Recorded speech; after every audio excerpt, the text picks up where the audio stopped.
Приветствую, это Илья и мой канал Антимрак. Поговорим сегодня о том, почему большинству женщин суждено остаться одинокими. Но я хочу поговорить об этом не потому, что я хочу, чтобы эта ситуация менялась, а именно с точки зрения закономерностей, происходящих в обществе. Половая исключительность женщины, в кавычках. Дело в том, что женщины с малых лет воспитываются с главной идеей о том, что одна только их половая принадлежность делает их исключительными. Хотя в животном мире особи всех видов, по крайней мере млекопитающих, делятся на самцов и самок. Но я сейчас говорю на самом деле не о том, что они должны быть легко доступными, как они могли бы подумать сами, да? А о том, что половая принадлежность определяется природой, и к самооценке, пусть даже и социальной, она не имеет никакого отношения. Женщины оказываются заложниками идеи о том, что их половая принадлежность делает их исключительными.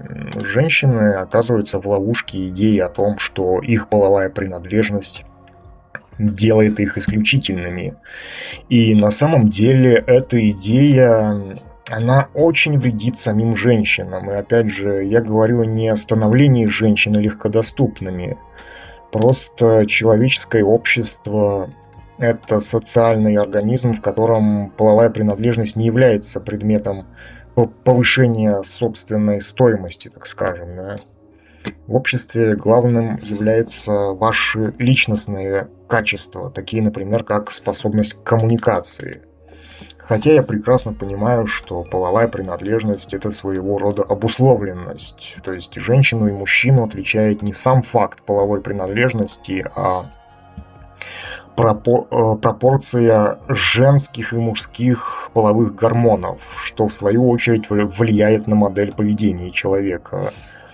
То есть женщина, которая стала заложником идеи исключительности своей половой принадлежности, на самом деле никогда не начнет реализовывать свой потенциал в обществе, потому как она на основании этой идеи считает, что ей все должны уже только потому, что она женщина. И когда складывается какая-либо ситуация, которая разрушает в голове женщины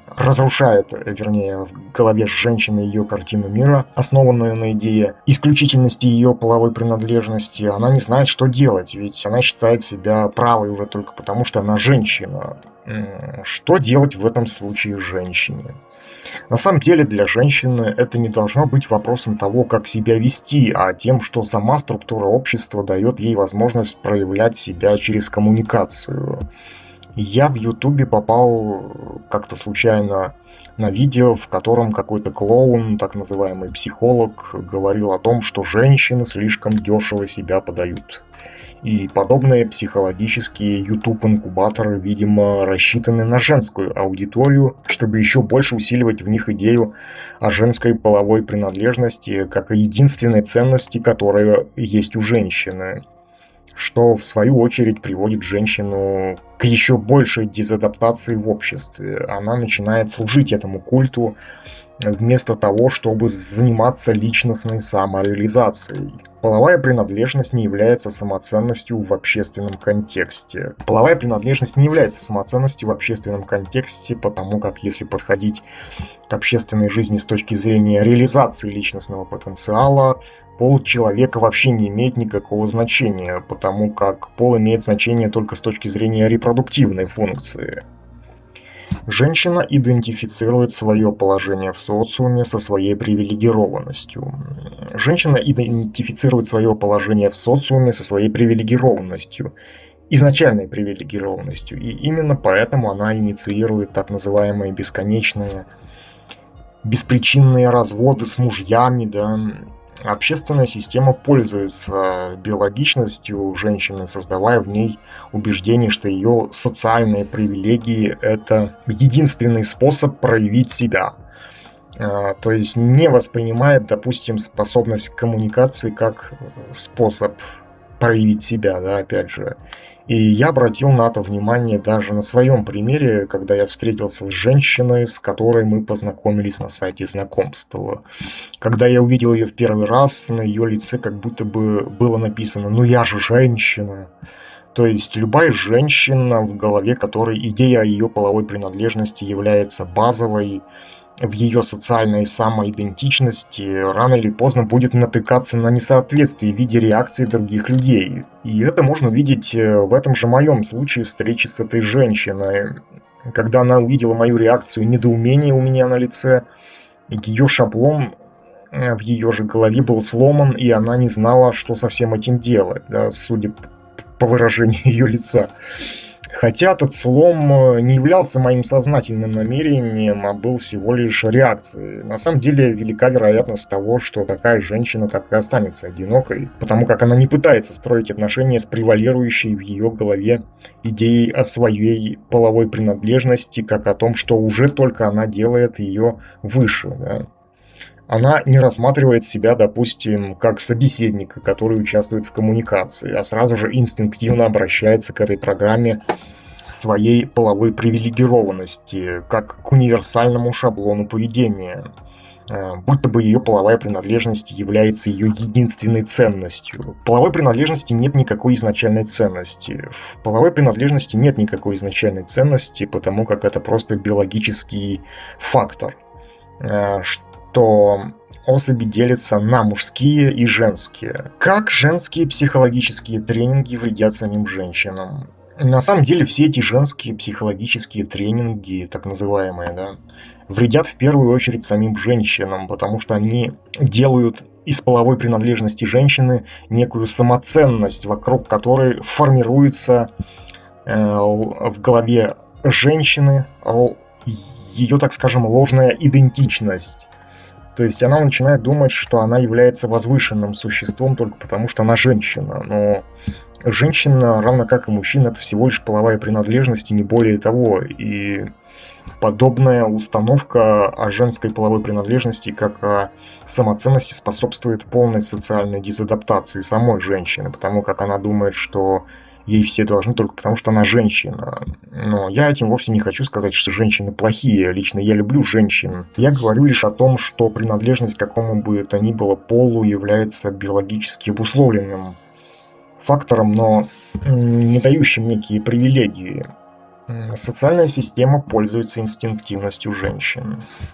Социальная система пользуется инстинктивностью женщин, создавая у нее иллюзию своей привилегированности. Хотя на самом деле так и может показаться на первый взгляд, что женщина имеет привилегии.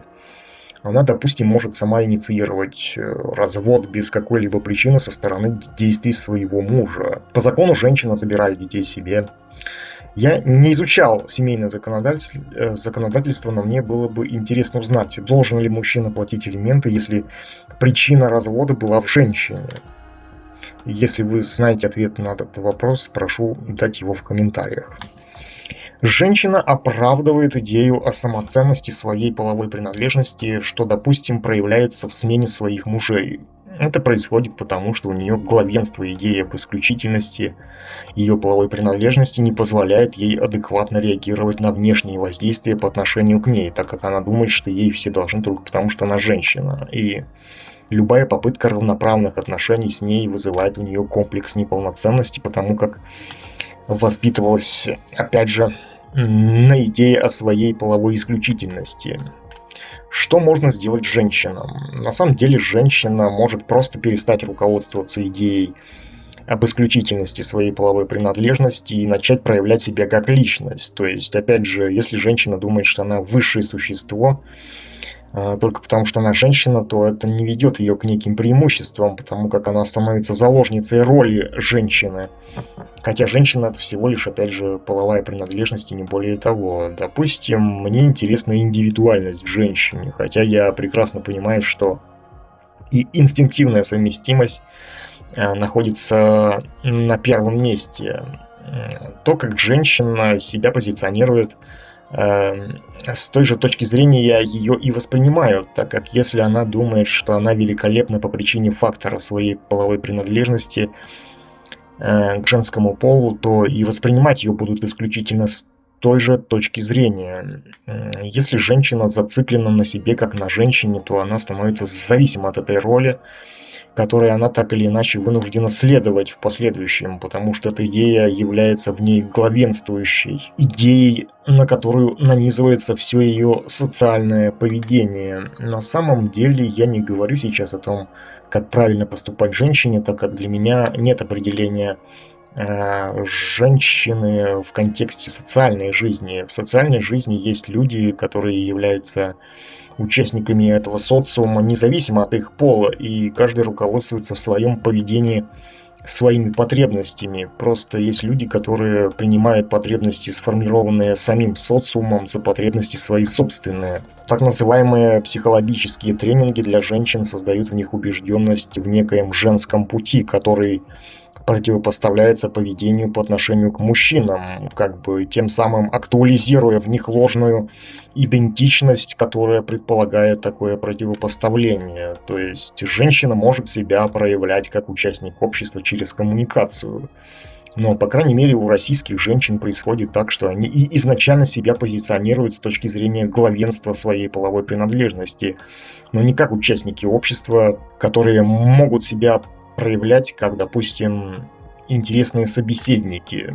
Что происходит в моем случае?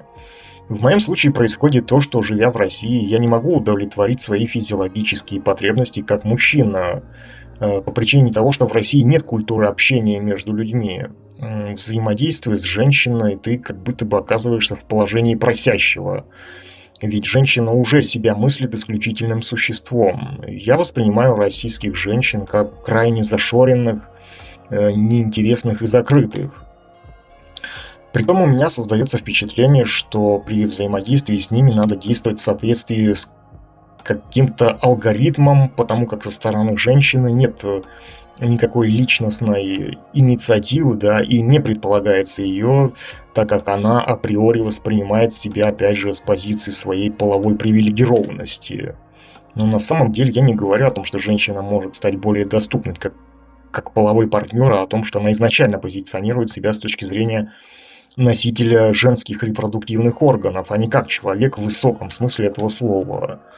Поэтому я наблюдаю в женщинах некое противоречие. С одной стороны, они позиционируют себя как женщины, а с другой они хотят, чтобы их воспринимали бы не только с позиции сексуального интереса к ним, но они не понимают, что их воспринимают так, как они себя позиционируют. Для того, чтобы не следовать шаблонам, встроенным в их головы средой, да, нужно как минимум интеллектуальные усилия.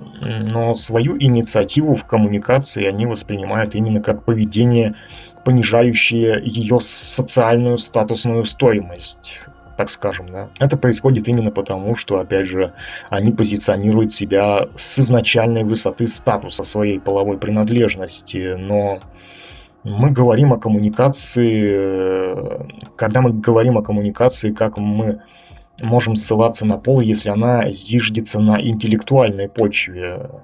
Опять же, я не говорю, что инстинкт не важен, просто женщины говорят о возможном желаемом неинстинктивном поведении со стороны мужчины, но при этом руководствуются идеями, которые не подразумевают ничего, кроме инстинкта. Допустим, для меня важна инстинктивная совместимость с женщиной, и лично я ее определяю по запаху женщины и в целом по сексуальному влечению к ней, которое не может быть объяснено какими-то конкретными критериями, но в целом долговременные отношения с женщиной для меня целесообразны только тогда, когда она и интересна мне как личность. То есть для меня изначально тесные долговременные отношения не могут базироваться исключительно на инстинкте, потому как инстинкт уходит так же, как и приходит. Долговременные отношения строятся на личностном труде женщины как человека, безотносительно к ее полу.